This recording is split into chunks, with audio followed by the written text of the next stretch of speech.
Тон Мобайл замимаи Май Вавилонро муаррифӣ мекунад. утоқи шахсӣ захираҳои нақшаи тарофавиро назорат намоед ва хизматрасониҳои нав пайваст кунед. e-commerce судмандтарин харидҳоро бидуни баромадан аз хона анҷом диҳед. iCoupon аз муфидтарин тахфифу пешниҳодҳо истифода баред. ҳамёни электронӣ тавозун пурра кунед, барои маҳсулоту хизматрасониҳо пардохт намоед ва ё ба дигарон маблағ интиқол диҳед. бо Май Вавилон олами имкониятҳои нави рақамиро кашф намоед. қобили дастрасӣ дар Play Market ва App Store. дар замимаи Май Вавилон бахши e-commerce аст. ба воситаи e-commerce шумо метавонед харидҳои хеле муфидро сари вақт анҷом бидиҳед. бахши iCoupon аз ҳама муҳимтарин бахш дар замимаи Май Вавилон аст. тавассути бахши iCoupon шумо метавонед тахфифҳои хеле зиёдро ба даст биёред ва харидҳои муфид анҷом бидиҳед. дуруди гарму самимӣ мефиристам ба алоқамандони барномаи ногуфтаҳо аз шаҳри Хуҷанд. барномаи навбатиро шурӯъ мекунем дар ҳамкорӣ бо толори мебели Эмбавуд, воқеъ дар шаҳри Хуҷанд, кӯчаи Исмоили Сомонӣ 250. Гул Асал Пулодова меҳмони мо аст. Гул Асал боно, хуш омадед хоҳари меҳрубонам. Ташаккур зиёд. Саломат бошед. ман саломи кулли тамошобинонро ба шумо мерасонам. Миннатдор. Саломат бошед. фаҳмидам ки дар замони пандемия низ шумо ба тӯю маъракаҳо зиёд мерафтед. агар кушоду равшан ҳарф бизанам, тамоми тӯйҳоро шумо аз дигар сарояндаҳо кашида гирифтед. асло якчанда тӯё албатта ба дигар яъне ки ба соли оянда монда шуд. вале гуфтанд ки аз ҳама гармтарин бозор дар мавсими имсолаи тӯйҳо ин бозори Гул Асал. медонед сабабаш дар чӣ? дар Хуҷанд, дар Истаравшан, дар Исфара ҳам, ба фикрам бисёри ҷоҳо ки аксаран занҳо меранд тӯйба. ба фикрам барои дили занҳошон ёфтаношон мардҳои тоҷик маро даъват мекунанд, ба фикри ман. яъне ба назари шумо фақат ба хотири фаҳмишҳои гендерӣ шуморо мебаранд, яъне сарояндаи мардро намебаранд, чунки ба занҳои худ рашк мекунанд ки сарояндаи мард дар назди занҳои онҳо насарояд. чӣ гӯям, худома таъриф намекунам ку. ман ҳам хулоса кардам ки сабаби гармии бозори Гул Асал фақат ин садои Гул Асал аст. раҳмат. саломат бошед. раҳмат. масалан ман таронаи дарёи шуморо ки шери Лоиқ Шералӣ аст мудом гӯш мекунам ва ҳеҷ аз шунидани ин тарона сир намешавам ва мехоҳам ки дар ибтидои суҳбати имрӯза як порчаеро аз ин тарона замзама бикунед то бинандагони мо ҳам баҳра бардоранд. суруди ману дарё бовар кунед якумин бор гӯш кардам аз устод Хурмо Ширинова. бисёр ошиқи шайдои анамон суруд будам. кор кард шуда албатта аз нав. марҳамат, як порча ин сурудро тақдими тамошобинон бигардонед. ду раҳсозему раҳпаймо ману дарё ду ҳамроҳиму ду танҳо ману дарё зи як сарчашма меоем як сарчашмаи кӯҳӣ ба поинҳо аз он боло ману дарё. Гул Асал, роҷи ба рӯзгору зиндагии худ ҳарф бизанед. чӣ рӯзу рӯзгор доред? вазъи хонаводагӣ? медонед аки Орзу, дар ин ҳаёт бисёр мушкилиҳо мешад. аз ҳама мо хеле ки зан ҳастем дар роҳи санъат, ин душвориро дучанд мегардонад, бисёртар мегардонад. аммо як чиз ба ман ҳама вақт тасаллӣ метиҳад, таскин метиҳад ки ин саломатии наздиконам, саломатии оилаам, модарам, фарзандам. албатта як духтарча дорам. бисёри вақтамро албатта бо ҳамроҳи духтарам мегузаронам. ман модар ҳастам ва кӯшиш мекунам ки бисёртар бо модарам вақтамро гузаронам, ба ғайр аз албатта кор. дар бораи фарзанд ҳарф задед, дар бораи модар ҳарф задед, вале дар бораи шавҳаратон чизе нагуфтед? ба фикрам шарт не чизе гуфтам. хушбахтед? албатта хушбахт чаро фикр карда ҷавоб дода истодиам. каме сукут кардед баъд албатта гуфтед, яъне ҳамон сукути шумо камакак драматизм дошт. саломат бошед. пештар мегуфтам ки ҳа ман хушбахт. гуфтем ки мо зиндагӣ карда истодем, дили мо зада истодааст, мо нафас мекашем. албатта душвории ҳаёт баъзан якдигар нофаҳмиҳо мешанд. албатта зану шавҳар дар як оила зиндагӣ мекунанд, чӣ хел муаммоҳо пайдо мешавад. анкун шумо фаҳмед ки ман ҳам дар кор, дар зиндагӣ, дар хона бинед, албатта бисёр мушкилиҳо мешавад. хай то қадри имкон, то сабр тоқатам ҳаст, албатта тоқат мекунем. мо занҳо барои сабр офаридагӣ ҳастем ку барои ҳамин. аз суханрониҳоятон дарк кардам ки хеле равонатон хаста шудааст. аз ҷиҳати психологӣ хаста шуд. вақтҳои охир худам ҳам эҳсос мекунам ки хастаям. вақти пандемия аст ва дар ҷое ки намерид, барои инсоният аз ҳама чизи қиматтарин ин хотирҷамӣ будааст. хотирҷам нестем мо. камтар бошад ҳам аз наздиконам. бовар кунед аз худам ҳеҷ хавотир намешам. аз худованд як ҷон қарз дорем мо. аз наздиконам, аз модарам, аз фарзандам камтар хавотир мекашам. бисёр дар даруни мардум ҳастам ва ягон касро ранҷондан намехоҳам ки дистансия дорем ё ягон ки як умр дили анамо зан ба ё анамо шахс ба мемонад ки вақти коронавирус буду гуласал ба ман анамо гапа гуфта буд. худо хоҳад ба ягон кас ин калимаро намегум. ман нагуфта коронавирус аз дунё мераду, мумкин сабаби анамин чиз бошад. вақтҳои охир хотирҷамъӣ надоред. ин ба вазъияти психологии шумо таъсир мерасонад? албатта мерасонад. бовар кунед. чӣ гуна таъсир? масалан парешон мешавед, фаромӯшхотир мешавед, чӣ гуна мешавед? фаромӯшхотир мешавам, бисёр фаромӯшхотир. як чизро мехонам, ба хотир гиром мондан. бовар кунед як чизро хонам ё як чизро гӯш кунам, анамун сол ба солҳо ба хотирам меистод. ҳоло не. бовар кунед бисёр душвор хай меистад. ман маҷбур, ман санъаткор, ман фикри беҳудаи бисёр дорам ба фикри ман. яъне беҳуда чӣ? беҳуда имрӯз ногуфтаҳо ҳама чизро гӯем. беҳуда хай хавотири анамин чизҳо, кор чӣ мешавад, зиндагӣ чӣ мешавад, ба фикрам ин ҳама ин беҳуда. дар ин дунё ягон чиз абадӣ нест. ман медонам ки ин вақт ҳам абадӣ нест. ин касалӣ. чӣ қадар аз зиндагӣ дилсард шудаед? дилсард нестам. бисёр дилам ба зиндагӣ гарм. мегӯед дилсард нестам, аммо мегӯед ки ҳамаи кори ин дунё беҳуда. беҳуда. аммо интервю, барнома, суҳбатома баъзе мебинам. дигар одам будам. билборду баннерҳои шаҳри хуҷандро аҳамият медодам. эълони консертҳои шумо буд. ороиши мӯятон дигар хел буд, тарзи либоспӯшиятон дигар хел буд.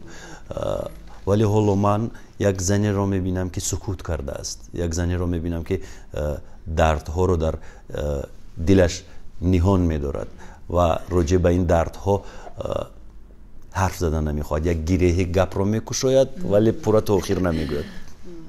инсон дигар мешудааст. то рафт, то шумо калон мешед, синни сол рафтан мегирад, дидан мегиред мардума, инсонҳоро, ҳар хел пасту баландиҳои. асли шумо албатта мемонаду дигар мешад. баъзеҳо мегӯянд ки ту дигар шудагӣ ҳастӣ. не, ман барои чӣ дигар шавам? ман кӣ ҳастам? ман чӣ ҳастам ки дигар мешавам? ё худамро дигар хел мегирам, ё дур мегирам, ё баланд мегирам? не.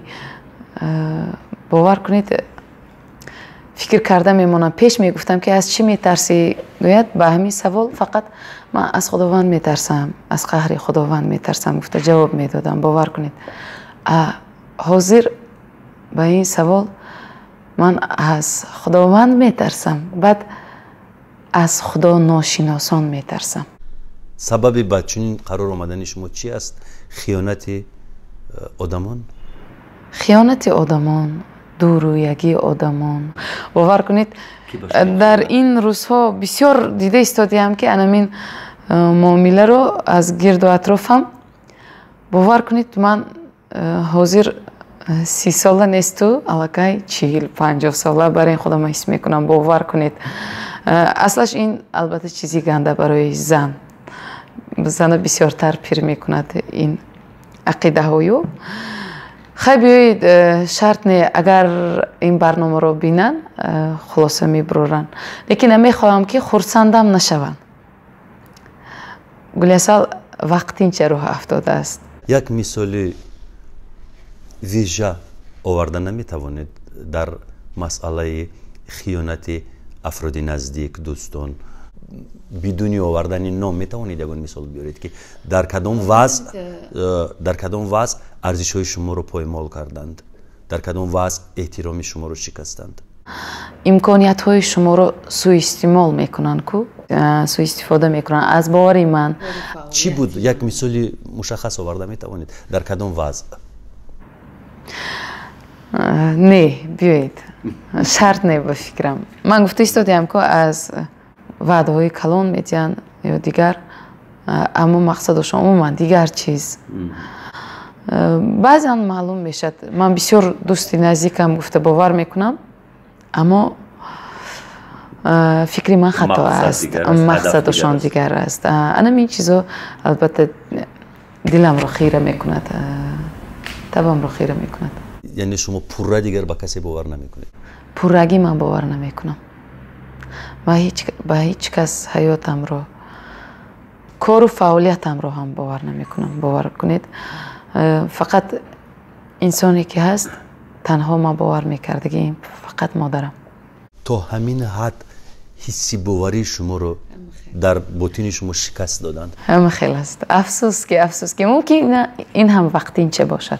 نصیب خداوند و با دعای مادرم رسیدم. اکای آرزو میدونید کیم صنعتکار میشد؟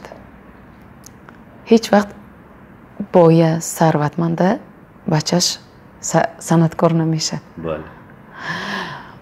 در یک کامنتاری دیدم ستاره تاجیک نویستگی، در اونجا بسیار سراینده های مشهور تاجیکستان هستن. بعد یک انسانی بعض هم میشد که منافق به همه چیز زیان خودش رو اقلا زبانش که رسانده میخواد کامنتاری کردگی هستن. فکرشون ماندگی هستن که وای خداشون کیم چی میگیرن و در اصلش همشون گدای هستن. نه، صنعتکار گدای نیست. و ثروت صنعتکار این صنعتی او است، هنری او است که این بویگری رو همه ندارد. فقط صنعتکار از طرف خداوند میشد. تگی کوه باشد، کدام قشلاقی دوردست باشد، فقط کتاب خواند، کدام کسب خواند میتواند از همه بهترین دنیا، بهترین دکتر، بهترین بیزنسمن، بهترین شده میتواند. لیکن تنها صنعت از خداوند استعداد داده نشود هیچگاه و 24 ساعت که خواند صنعتکاری فایده نداره. صنعتکاری که مردم قبول میکنن شده نمیتواند. اما گفتیم که ثروتمند بچهش صنعتکار نمیشه چون که وای درد ندارد. درد که دیگر صنعتکار دارد وای درد ندارد. شما درد نداشته باشید شما این نویسندگی چیزتون به مردم نمیرسد. در زیر معنای همین واژه ثروتمند شخصا من فقط سیم و زر و پول و مال رو نمیبینم. مثلا ثروتمند به نظر من اون انسانی است که ثروت بسیار زیادی ذهنی دارد، ذخیره بسیار عمیق عرفانی دارد در اینجا. این است ثروتمند برای من.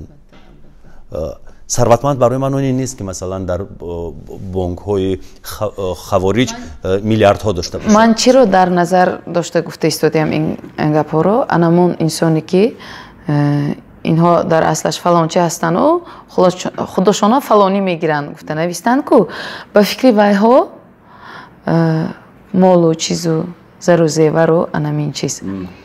اصلا با نوشته های خیترها اهمیت ندهید. خیترها مقصدشون همین است.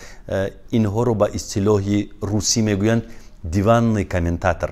برای همین شما اهمیت ندید و این هجومی خیترها باید شما رو شکست ندهد. روح شما باید قوی باشد. روح من البته قوی است که جانم. قوی نباشد به فکرم راه صنعت رو انتخاب نمی کردم. این بسیار راه دشوار است البته. من ممکن حاضر یگان بیننده تماشابین خیلی تو حالی هوای صنعتکار نیستی که علاقه خودت هنرمند حساب کنی گفتنشان هم ممکن. به همه چیز به موافق خودم است. من چی دارم انمو خودم به میگویم که خوجندی ها یارشه. بله. گل اصل میدونید مثلا هنرمندانی که در گوشه های کشور رشد میکنند نامدار میشوند شهرتیار میگردند گاه از حدود همون منطقه به دشواری بیرون می آیند. ولی من مشاهده کردم که طلبگاران هنری شما در تمام گوشه و کنار کشور زیاد است. این موفقیت شما از آدم ها سالیانی سال میزنند 30 سال 40 سال میزنند از حدود یک منطقه بیرون بر آمدن نمیتوانند. ولی انمی سخن ها رو بسیارتر گفته استید که دل خیرگی من تستر براوت امانو خیلی شکرانه به حساب. البته اسرار نام شما از کجا است؟ من میخوام این اسرار نام رو بپرسم. چرا گل اصل کی این نام رو به شما نهاد و به چه خاطر؟ من در دیگر صحبت هایم گفته گذاشتگی هستم. این نام زیبا رو پدر جانی من به من گذاشتگی هستن. الها روحشان شاد باشد همیشه. ما در عائله 7 دختر هستیم. پدرم با یگان فرزندشون به اعتبارانه یا چه خیلی که مردها پسر را دوست می‌دارد که مناسبت نکردن. همه که خواهرانم نام گذاشتگی هستند. پدرم البته از کتاب نامی پرمضمون باشد. چگونه نام ها رو به شما گذاشتند؟ یک نام بر میکنیم. گلمیره، خورینیسا، گزل، گل اصل، دلافروز، اوغلجان، اورینجان بعدی پدرم تا به دنیا آمدگی است و یا بیبی جانم ماندگی. کسی از اولاد و اجداد شما صنعتکار هست؟ پدرم صنعتکار سراینده بودن. 3 خواهر کلانی 3 خواهرچه خردی دارم. من میانه در عائله تنها من در مولیدنمون تنها من صنعتکار شدگیم بس به فکرم از یک تا عائله. دخترچه شما چی نمیخواید که در آینده صنعتکار باشد؟ میدونید مسئله دخترچه‌ام بسیاری صنعتکارای دیگه هستم که فرزندتون روی صنعت رو انتخاب کند چی میگوید؟ نه اصلا نمیمونم رد میکنم. خیلی جواب میتونم. وقت نشون میدهد همش را. من هیچی گفته نمیتونم. با کسب کار عشق و محبت خون که میگذرد. خیلی میبینیم حیات نشون میدهد وقت نشون میدهد. البته در همین حالت سخت استرس موسیقی گوش میکنید؟ البته به موسیقی میشد. کدام موسیقی روح شما رو میتواند آرامش ببخشد در همین حالت، در حالتی که استرس دارید؟ البته در خیلی حالات سرودهای بسیار آرام گوش میکنم. بعد سرودهایی که در بچگی هم کودکی هم گوش کردگی هستم من همون ترانه های بسیارتر گوش میکنم و گوش کنم از همون ترانه ها حلاوت میبرم. در بچگی کدام ترانه ها رو گوش میکردید؟ Güzel keçelerde ay hem tolun tolun sevgi azapları bunca şirin şirin tamdım tam çiledim Layli dudağıda ifarge bilendim. Şirin rumalıdan tamdım tam çiledim. Layli dudağıda ifarge bilendim. Şirin rumalıdan. جولی أنا مصر دايق وش میکنم البته بخیر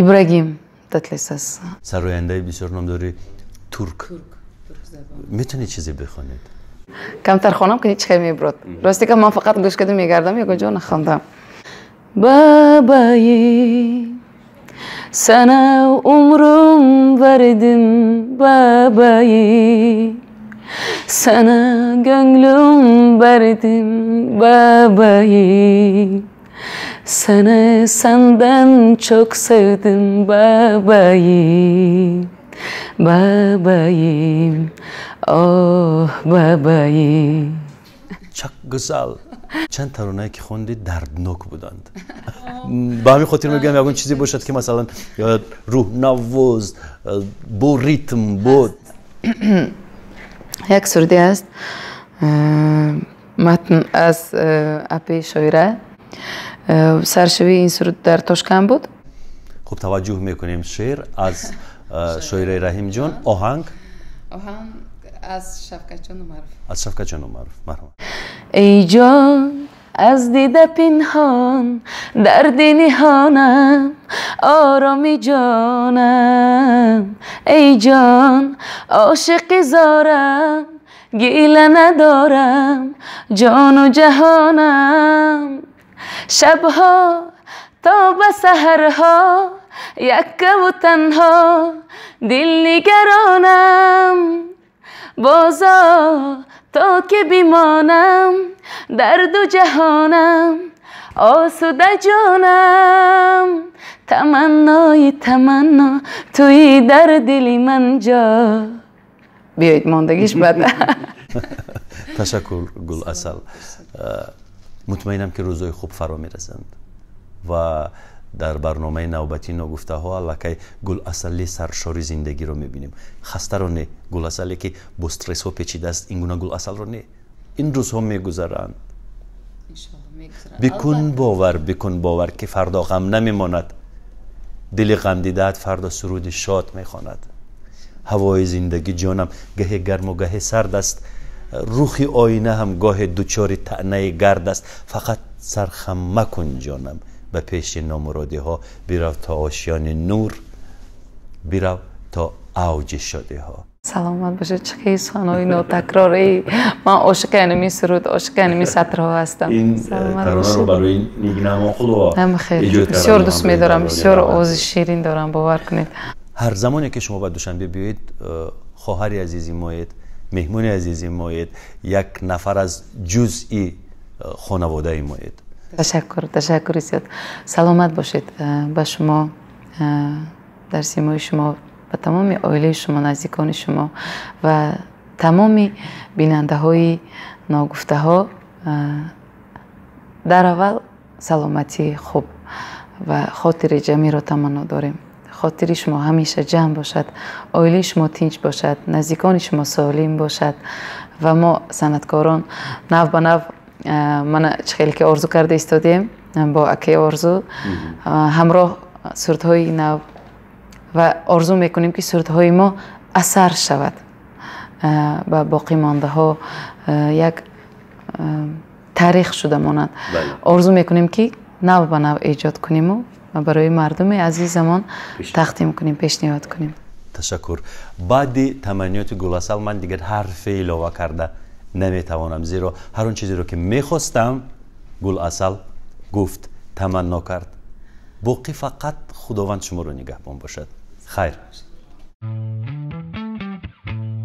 Вавилон Мобайл представляет приложение My Вавилон. Личный кабинет.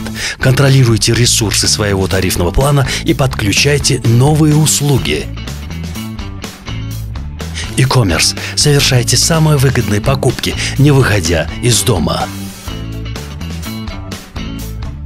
iCoupon. Воспользуйтесь выгодными предложениями и скидками.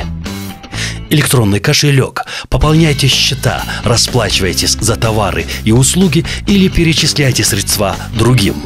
Открой для себя мир новых цифровых возможностей с MyVavilon. Доступно в Play Market и App Store.